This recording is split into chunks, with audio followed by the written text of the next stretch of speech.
ஓம் ஸ்ரீ ராகவேந்திர சுவாமிகள் திருவடியிலே சரணம். நவபிருந்தாவனத்தின் அந்த 9 மகான்களின் திருவடியிலே சரணம். வணக்கம். ஆர்கே டில்லிபாபு பேசுகின்றேன். உலகத் தமிழர் அனைவருக்கும் நீங்கள் அளித்து வருகின்ற மகத்தான ஆதரவுக்கும் அன்புக்கும் மிக்க நன்றி. நாம் இன்று பார்க்க இருப்பது செப்டம்பர் மாத பலன்களை பற்றி பார்க்க இருக்கின்றோம். மற்ற மாதங்களை காட்டிலும் இந்த மாதம் கூடுதலாக 5 கிரகங்கள் பயிற்சியாகிறது. அதனால் பலவிதமான மாற்றங்கள், முன்னேற்றங்கள் நாட்டிலும் சரி, தனி மனிதனுடைய வாழ்விலும் சரி, பலவிதமான உயர்வு தாழ்வு பலன்கள் கட்டாயம் நடக்கும் என்பதை இப்போதே நாங்கள் சொல்லிக் கொள்கின்றோம். சிம்ம ராசிக்கு செப்டம்பர் மாத பலன்களை பார்க்கலாம். உங்கள் ராசிநாதன் ஆரம்பத்திலே 14ஆம் தேதி வரும் உங்களுடைய ராசியிலே இருக்கின்றார். உடன் ஆரம்பத்திலே 2-11 கூடிய புதனும் ராகுகேது சம்பந்தம் இருக்கின்றது. அதனால் ராசியினுடைய பலன் மிக மிக அற்புதமாக இருக்கும். ஆனால் ஒரு சில சங்கடங்களும் ஒரு சில குழப்பங்களும் வரும் ராகுகேது சம்பந்தத்தினால். ஆனால் பெரிதாக பாதிப்பு இருக்காது. நீங்கள் எல்லாவற்றையும் சமாளித்து வரக்கூடிய ஆற்றல் உங்களுக்கு உண்டாகும்.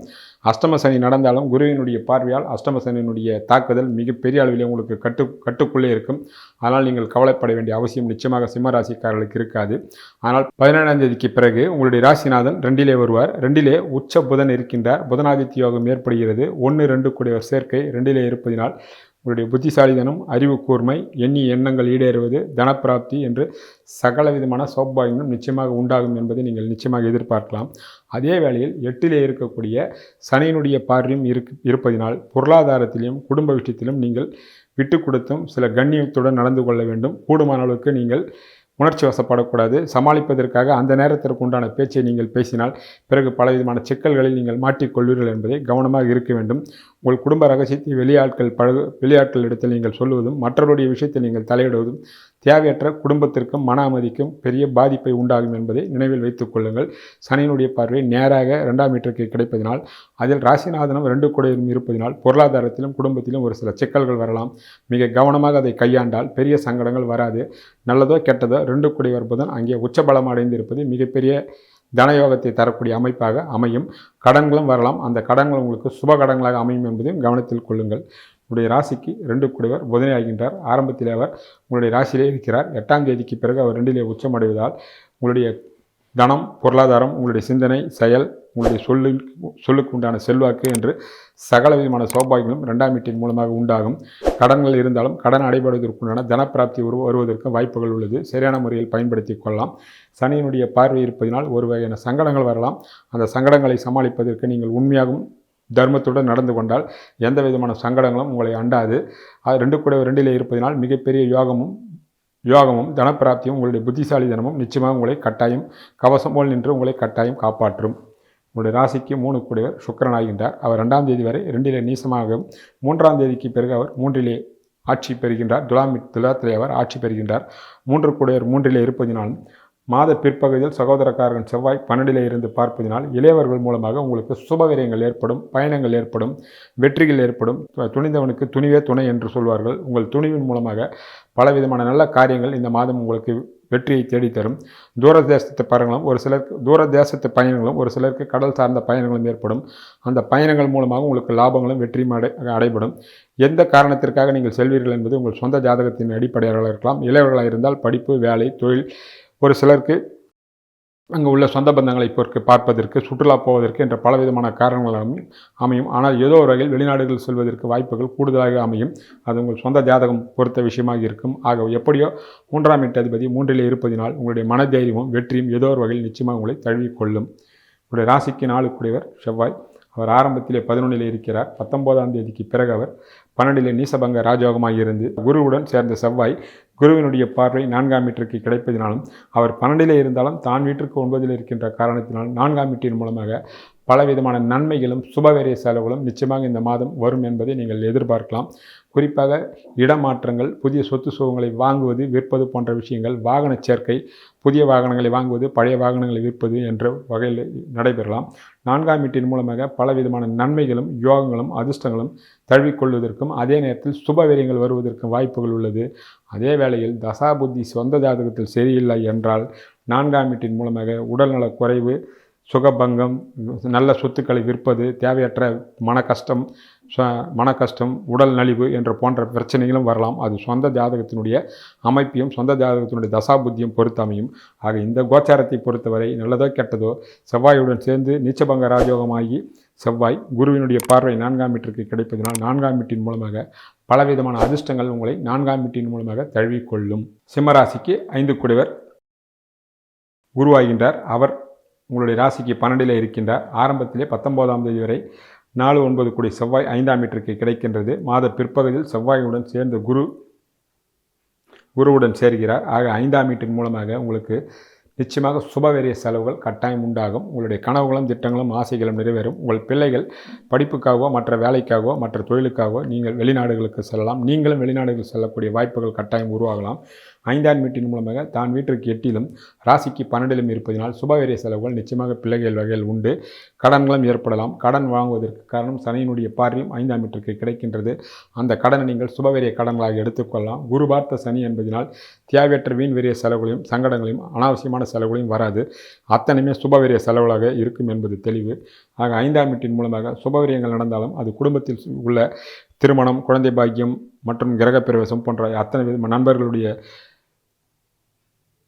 வீட்டு விசேஷங்களில் கலந்து கொள்வது என்று சகல விதமான சௌபாகியங்களை தரக்கூடிய சுபவேரிய செலவுகளாக தான் இருக்குமே தவிர வீண் வீரிய செலவுகளாக இருக்காது. தான் வீட்டிற்கு அவர் மறைந்தாலும் உச்சமாக இருப்பதினால் எல்லா விதமான நன்மைகளும் நிச்சயமாக ஏற்படும். 5ஆம் வீட்டிற்கு விரயஸ்தானத்தையும் 5ஆம் வீட்டிற்கு 2ஆம் வீட்டையும் பார்ப்பதினால் 5ஆம் வீட்டின் மூலமாக சுபவேரிய செலவுகளும் பிள்ளைகள் வகையில் புதிய வருமானங்களும் வரக்கூடிய வாய்ப்புகளும் மிக மிக அற்புதமாக உள்ளன. என்னுடைய ராசிக்கு 6 கூடியவர் சனி. 6ஆம் வீட்டை குரு பார்க்கின்றார். 6ஆம் வீட்டு அதிபதி சனியும் குரு பகவான் பார்ப்பதினால் 6ஆம் வீட்டு கெடுபலன்கள் நிச்சயமாக உங்களை அண்டாது. போட்டி, பொறாமை, வம்பு வழக்குகள், சங்கடங்கள் எல்லாம் உங்கள் முதுகுக்கு பின்னால் விமர்சனங்கள் இருக்குமே தவிர நேராக யாரும் பார்க்கும்போது உங்களை எல்லாரும் கையெழுத்து கும்பிடுவார்கள் அல்லது ஒதுங்கி போய்விடுவார்கள். நேருக்கு நேர் மோத மாட்டார்கள்.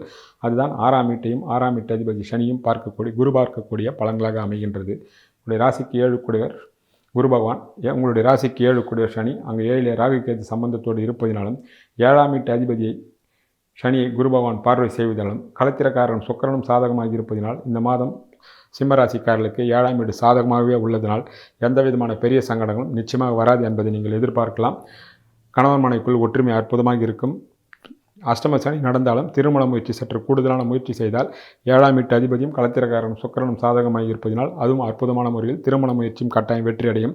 ஆனால் 7ஆம் வீட்டின் மூலமாக ஏதோ ஒரு சில நன்மைகள் நடப்பதற்கு கூடுதலாக வாய்ப்புகள் உள்ளன. ராசிக்கு 8 கூடியவர் குரு. அவர் ராசிக்கு 12 இருந்து 8ஆம் வீட்டை பார்க்கிறார். அஷ்டம சனியின் மூலமாக ஏற்படக்கூடிய சங்கடங்களை பெரிய அளவிலே கட்டாயம் கட்டுப்படுத்துவார். பலருக்கு இடமாற்றங்கள் வெளியூர்களுக்கோ ஒரு சிலருக்கு வெளியூர்களுக்கோ ஒரு சிலருக்கு வெளிநாடுகளுக்கோ போகக்கூடிய அமைப்புகள் இருக்கும். அந்த அமைப்புகள் அஷ்டம சனியின் மூலமாக நடப்பதற்கு கூடுதலாக வாய்ப்பு உள்ளது. இது சந்தர்ப்பத்தை ஏற்படுத்தி கொள்ளலாம். பிறகு மாற்றமும் முன்னேற்றமும் வரக்கூடிய காலங்களில் உங்களுக்கு நிச்சயமாக நிகழும். ராசிக்கு 9 கூடியவர் செவ்வாய். அவர் ஆரம்பத்திலே 11லும் பிறகும் அவர் 12 நீசபங்க ராஜயோகமாக அடைகின்றார். 9 கூடியவர் 12 இருந்தாலும் உச்ச குருவுடன் இருப்பதினால் தெய்வ கடாட்சம் பூரணமாக கிடைக்கும். உங்களுடைய ராசிக்கு யோகாதிபதிகள் இருக்கின்ற இடம்தான் மறைவிட ஸ்தானமே தவிர அவர்கள் இருவருமே மிகப்பெரிய நன்மைகள் செய்யக்கூடிய அமைப்பாகும். காரணம் உங்கள் ராசிக்கு இருவரும் மிக மிக நட்பானவர்கள் செவ்வாயும் குரும் என்பதை நினைவில் கொள்ளுங்கள். அந்த வகையிலே தந்தை உறவுகள் மூலமாக பலவிதமான நன்மைகள் யோகங்கள் அவருடைய பார்வை சுக்கிரனுக்கு கிடைப்பதனால் தர்ம கர்மாதியோகம் உண்டாகிறது. காரணம் 3ல் இருக்கக்கூடிய சுக்கிரன் 3ஆம் தேதிக்கு பிறகு 9ஆம் வீட்டையும் பார்ப்பார். 9 கூடியவருடைய பார்வையை வாங்கி பார்ப்பதனால் தெய்வகடாட்சம் தனப்பிராப்தி எடுக்கின்ற முயற்சிகள் அத்தனையும் வெற்றி என்று சகல விதமான சௌபாகியங்களும் 9ஆம் வீட்டின் மூலமாக நிச்சயமாக உங்களுக்கு தருவார். உங்கள் கனவுகளும் ஆசைகளும் திட்டங்களும் பலருக்கு நிறைவேறும். பலருக்கு புனித ஆன்மீக பயணங்கள் செல்வதற்கும் தான தர்மங்கள் செய்யக்கூடிய பாக்கியங்களும் பலருக்கு கிடைப்பதற்கு வாய்ப்புகள் உள்ளன. ராசிக்கு 10 கூடிய சுக்கிரன். அவர் ஆரம்பத்தில் 2லும் பிறகு 3லே ஆட்சி பெற்று மாத பிற்பகுதியில் செவ்வாயினுடைய பார்வையும் வாங்குவதனால் தொழிலதிபர்களுக்கு மிகப்பெரிய யோகமும் லாபங்களும் தரக்கூடிய காலமாக அமையும். பணியில் இருப்பவர்களுக்கு இடப்பயிற்சி உண்டாகும். பயணங்கள் உண்டாகும். பதவி உயர்வு உண்டாகும். எண்ணிய எண்ணங்கள் ஈடேறும். பலர் கடன் வாங்கி புதிய சொத்து சுகங்களை வாங்கக்கூடிய அமைப்புகளும் உண்டாகலாம். அதன் மூலமாக உங்களுடைய வாழ்க்கை தரமும் சமுதாயத்தில் மிகப்பெரிய மதிப்பும் மரியாதையும் அடையக்கூடிய வாய்ப்புகளும் பலருக்கு கட்டாயம் 10ஆம் வீட்டின் மூலமாக உருவாகும். அதற்கு 10 கூடியவர் தனக்கு 6லே மறைந்தாலும் ஆட்சி பெற்று குருவுடன் சேர்ந்து செவ்வாயினுடைய பார்வையை அதற்கு முக்கிய காரணமாக அமையும் என்பதும் நீங்கள் தெளிவாக நம்பலாம். ராசிக்கு 11 கூடியவர் புதன். 11லே ஆரம்பத்திலே செவ்வாய் இருக்கின்றார். 11 கூடியவர் ஆரம்பத்திலே உங்கள் ராசியிலும் பிறகு 2லே உச்சமடைகின்றார். ஆனால் 11ஆம் வீட்டின் மூலமாக சகல விதமான நன்மைகளும் வெற்றிகளும் கட்டாயம் உண்டாகும். அதுவும் மாத பிற்பகுதியில் அவர் ராசிநாதனுடன் சேர்ந்து இருப்பதே அதற்கு முழு காரணமாகும். மாத இறுதியில் அவர் 3 சுக்கிரனுடன் சேர்வார். செவ்வாயினுடைய பார்வையும் வாங்குவார். ஆக சிம்மராசிக்காரர்களுக்கு மாத இறுதியில் மிகப்பெரிய வெற்றியும் தனப்பிராப்தியும் லாபங்களும் நிச்சயமாக காத்திருக்கிறது என்பதை இந்த கோச்சாரங்கள் உறுதியாக சொல்கின்றது. சொந்த ஜாதகம் சாதகம் இருந்தால் நிச்சயமாக அது 100% நடப்பதற்கு காரணம் 100% நடப்பதற்கு வாய்ப்புகள் கூடுதலாகவே அமையும். உங்களுடைய ராசிக்கு 12 கூடியவர் சந்திரன், அங்கே 12 ஆரம்பத்திலே குருவும் பிறகு செவ்வாய் இருப்பதனால் ஆகக்கூடிய செலவுகள் அத்தனையும் உங்களுடைய குடும்பத்திற்காகவும் உங்கள் பிள்ளைகளுக்காகவும் சகோதர வகைகளுக்காகவும் சுபவேரிய செலவுகளை இருக்குமே தவிர வீண் வேரிய செலவுகள் இருப்பாது என்பதை நீங்கள் நிச்சயமாக நம்பலாம். ஆக சிம்மராசிக்காரர்களுக்கு ஒரு சில சங்கடங்கள் இருந்தாலும் சூரியனை சனி பார்ப்பதை தவிர பார்த்தால் மீதி அத்தனையுமே சாதகமும் லாபங்களே ஆகும் என்பதே உண்மையாகும். தெய்வ வழிபாட்டினை பார்ப்போம்.